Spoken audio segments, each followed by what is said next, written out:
Bon, le Parti socialiste, on pourra en parler un moment. Hein, on voit Toi, bien. tu l'as bien connu de Oui, l'intérieur. oui, on voit bien là C'est aujourd'hui. toujours compliqué. Oui, non seulement Ils très ont glissé à compliqué droite. et très calculateur, en plus très mauvais calculateur. C'est même pas des bons calculateurs. C'est pas le Parti socialiste des années Mauroy, Mitterrand, etc. Oui. où ils étaient certes Il y a l'après 83 calculateurs, et mais en tous les cas, ils 80. faisaient des bons calculs. Surtout, ils Aujourd'hui, arrivaient au pouvoir. oui, oui, aujourd'hui, on a affaire un petit peu à des petits pieds qui font un peu n'importe quoi. Donc, ils font une alliance avec le NFP.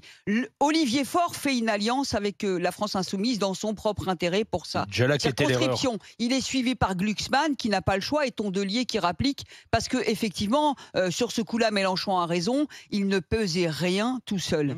Ils s'aperçoivent que après, depuis cette dissolution, les outrances de LFI et le désamour extrême de LFI par les Français, parce que on peut prendre la calculette parlementaire. Il n'empêche que le Front républicain a fait élire pas mal de LFI avec cette technique-là. Non, mais parce que il faut être factuel. Le seul qui la s'est France calculé, Insoumise, c'est Mélenchon. la France Insoumise, toute seule, en termes de voix au niveau des Français, elle pèse pas grand-chose. Donc le Parti socialiste l'ayant, 70 députés. voilà, Hein. La France Insoumise, les Français l'ayant compris et le Parti socialiste l'ayant compris. Attends, bruit, parce que si tu mets la France Insoumise au pouvoir, tu as non seulement une catastrophe et en plus de ça, tu as une dissolution, une motion de censure pas longtemps après. Donc le Parti socialiste, qu'est-ce qu'il dit ? Je me détache de LFI qui est un boulet.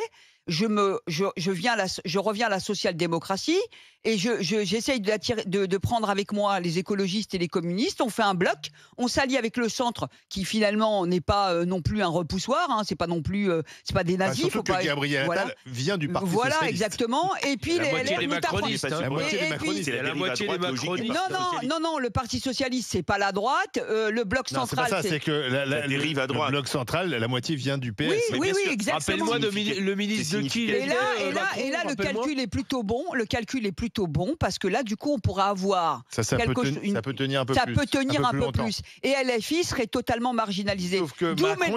Sauf que Macron, dans ton histoire, il ne veut pas qu'on détricote son bilan. Donc il veut des garanties. Voilà, et c'est là où ça choque. Et puis Mélenchon, et c'est pour ça que Mélenchon hurle et qui traite Olivier Faure de tous les noms. Mais il est dans son rôle. Il vient juste nous prouver que NFP n'existait pas. C'est tout. Mais par contre, moi où j'ai un doute, c'est quelle sera l'attitude des LR demain, même si aujourd'hui il y en a qui disent si Wauquiez dit on votera pas la censure. Si la politique finalement macroniste qu'on a eu jusqu'à maintenant, elle bascule un peu à gauche. Quelle sera l'attitude des LR ? Est-ce qu'ils voteront pas avec les rassemblements nationaux ? Est-ce que ils voteront pas la censure tout de suite. Est-ce que l'objectif c'est un objectif politicien ou un objectif politique? L'objectif politicien, c'est réglons le compte de LFI, faisons de la combinaison politique et de la évitons une autre motion de censure. Etc. Non, c'est ou est-ce que voilà. Mais sinon, fondamentalement, on retrouve le même problème, c'est que dans le cadre, on disait tout à l'heure qu'on a abandonné la politique haute. Dans le cadre actuel de la construction européenne et des choix que nos gouvernements ont fait en conscience, une autre politique que celle de M. Macron dans les grandes lignes n'est plus possible. En même temps, personne ne veut les augmentations d'impôts. Alors, bonjour Marielle. Je suis d'accord, mais dans le fond, il faut savoir... Marielle qui nous appelle de Haute-Garonne, technicienne agricole. Est-ce qu'il faut un Premier ministre issu des rangs NFP, Marielle, dites-moi? Bonjour à tous. Bonjour. Non, pas du tout NFP. Voilà. Peut-être quelqu'un plutôt du centre ou centre-gauche.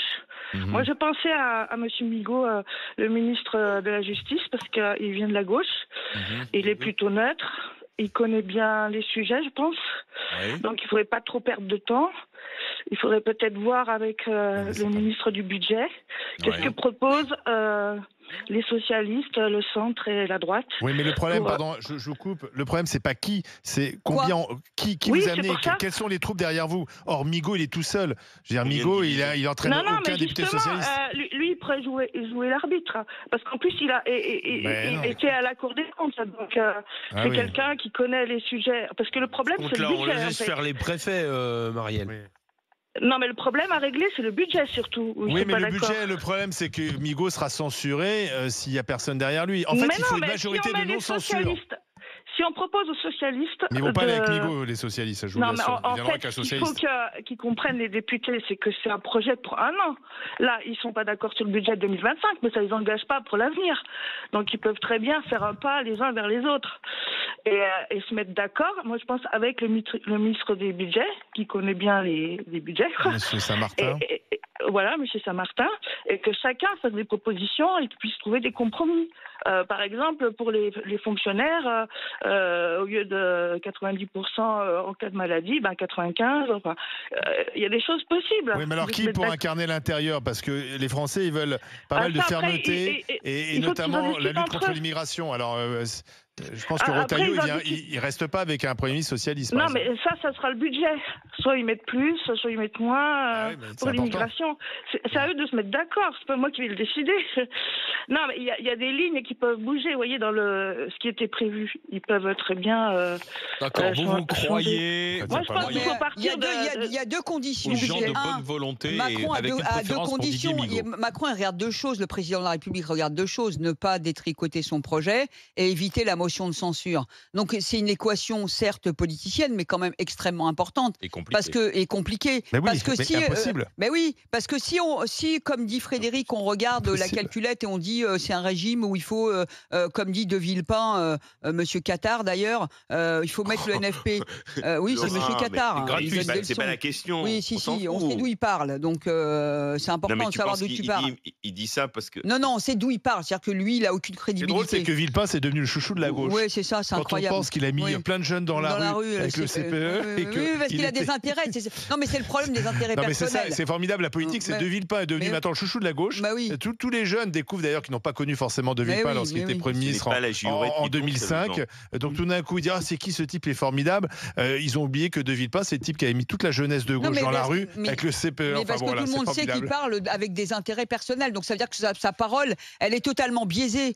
C'est pas la France. Mais ça, les gens ne le savent pas forcément. On le dit que sa parole est biaisée. Donc lui, ce qu'il veut, ce qu'il dit, c'est qu'il faut un gouvernement NFP. Il subira une motion de censure aussi.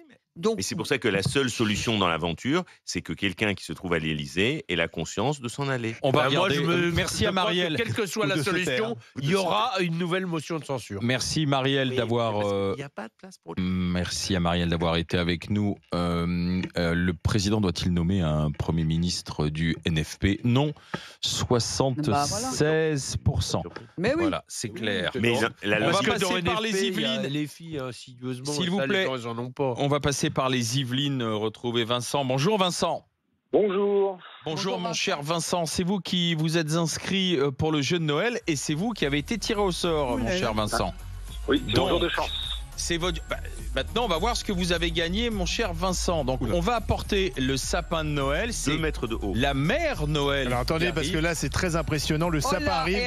Et voilà. Alors, ça commence. Il y a une boule qui est tombée. J'étais sûr que ça allait finir comme ça. Alors, mon cher Vincent, j'ai le sapin de Noël. Vous vous êtes inscrit d'ores et déjà. En fait, on a mis tout le budget dans les 100 000 euros, c'est ça? Et sur le sapin de Noël, vous avez les boules avec chacun des visages des GG. Donc, qui voulez-vous tirer au sort? Dites-moi. À qui faites-vous confiance, sachant que vous avez une PlayStation 5, des iPhones, plus de 10 000 euros et 100 000 euros de cadeaux au total. Alors, qui on ouvre? Alors, Zora Habitant. Elle est où? Banaïs, elle s'est tirée. C'est-à-dire qu'est-ce qu'il y a toutes les boules? Oui, je suis là. Elle est là. Voilà. Zora, elle est là. Voilà. Alors, est-ce que je vais te porter chance? J'ouvre la boule Zora Habitant. Et c'est technique. Dans la boule Zora Habitant, j'ouvre et vous gagnez une Apple Watch, mon cher Vincent. Cadeau de Noël. Apple Watch pour vous. Bravo Vincent. Elle est magnifique. C'est plutôt. Vous en aviez eu déjà sympa. Ou pas? Eh ben non. Eh ben voilà, c'est un très beau cadeau. Apple Watch pour vous grâce à Zora Habitant. Voilà, Noël avant l'heure. Et pour tous ceux qui, comme Vincent, veulent gagner, il suffit d'envoyer Noël par SMS. C'est un bon début de Noël, là. Ça commence bien. Noël par SMS au 732-16. Des gagnants dans tous les shows d'RMC jusqu'au 24 décembre. Et donc tout à l'heure, c'est avec Estelle Denis. Bravo Vincent, félicitations pour l'Apple Watch. Elle arrive dans les tout prochains jours. Merci d'avoir joué et gagné avec RMC et les grandes gueules. Et dans un instant, le foie gras à l'honneur. On aura l'association L214 avec nous et on s'interroge sur ces municipalités qui ne veulent plus servir de foie gras. À tout de suite. RMC, 9h midi, les grandes gueules.